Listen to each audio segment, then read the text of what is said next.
put the arm inside. If he does try to put the arm inside, and it's reckless, it's usually because it's a gi, they're holding onto the gi pants, trying to push your leg away.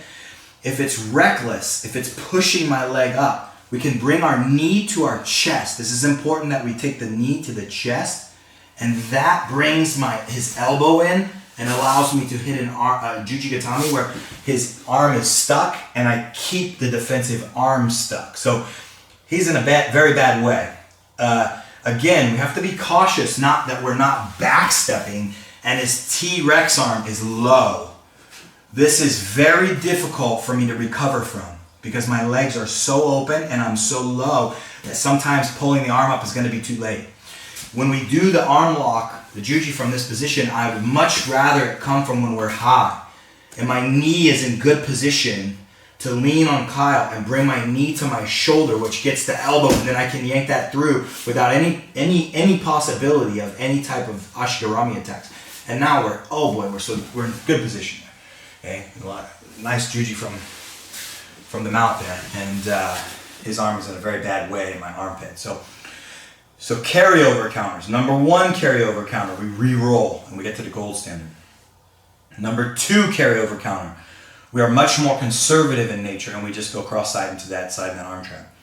Number 3 carryover counter, we put the brakes on. My legs open up, I stop myself, but I stay on the side of my hip. I don't backstep. I stay on the side of my hip, but I present my left leg just a bit over his head and I go bring his arm into play.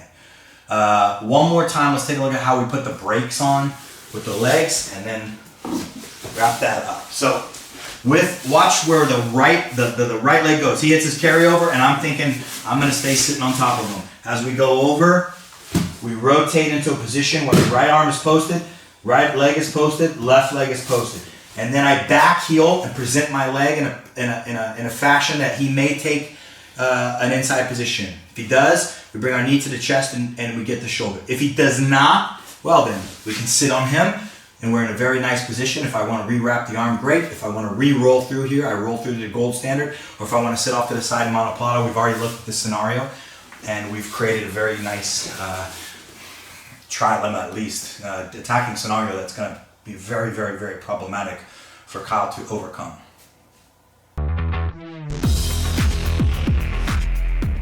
All right, well, I'd like to take a quick look at this pendulum counter when the head does pop up. We're going to look at some counters when our training partners begin their ascent, their head's coming up. And the first one, maybe my legs were just not putting enough pressure, or he's strong, or he's experienced, or my hip's out of place, it's down low, and he's able to start that hip rise, the head rise, excuse me. When the head comes up, generally the hips will come down. So it's a fact that I just didn't have enough forward pressure.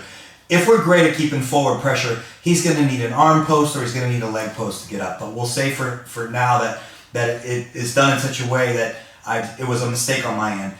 When we want to re-put him down, his right arm is posted there. It's not hard for him to stay there once he's got there, even if I'm trying to push him down. If Kyle doesn't want to move his head down because his right arm post, that he's not going to move, okay?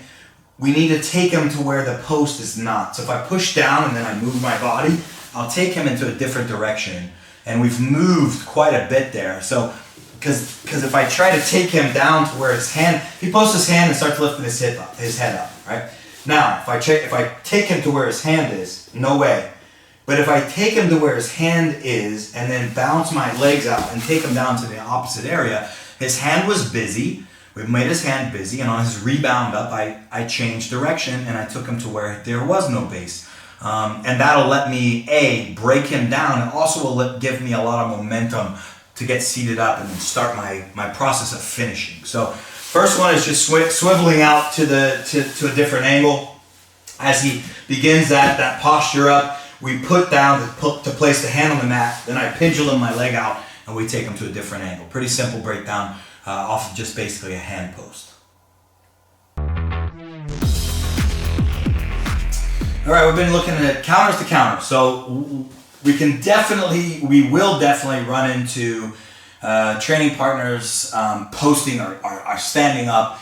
And we looked at if he posts his hand to get up, we just break him down with the pendulum or swivel. Let's look at if he posts his leg to stand up. So we are entering into omoplata. Okay? I'm entering in, and his early defense is that, post a leg. If I'm already on my side, it's not difficult whatsoever. I can actually keep my legs figure forward. So this whole first series will be I'm already on my side, we're on the ground, he's posted the leg as an early defense, and I can keep my legs triangle. Okay? What we'll do is we'll go quickly through the legs and hook the far leg.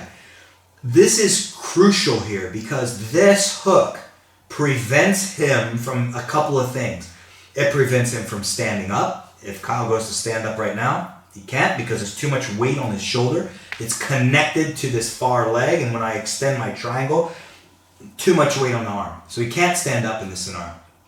That hook also slows down his approach to run backwards and accept a full omoplata. So it's going to give him one major obstacle to freedom in the omoplata. Okay? If he wants to alleviate this left hook, he can push it down with the right hand and circle back. But what that does is it gives me the time to sit up. So by presenting the counter of that stand-up, it gives me time to get to the seated position very, very easily. So he posts the leg. So my body, I'm going to figure four and I'm going to lock in. Now, it's a good time to talk about this submission that we're going to look at right now. The first submission we're going to look at is a simple arm push, and it's an arm lock. I'm about to tell you that this is not a high percentage arm lock. The reason why it is not a high percentage arm lock is because I have no possible way of keeping him from rolling out of this position, but you will get people to tap here. It's just you may not get them to you may not have breaking power in this situation. I know this from experience. I used to use this move in competition. I actually busted a person's shoulder, but he was still able to continue for the rest of the contest. So it's very good. It's very good, but it's not great. I'm losing a lot. I'm compromising a lot of control by just pushing the arm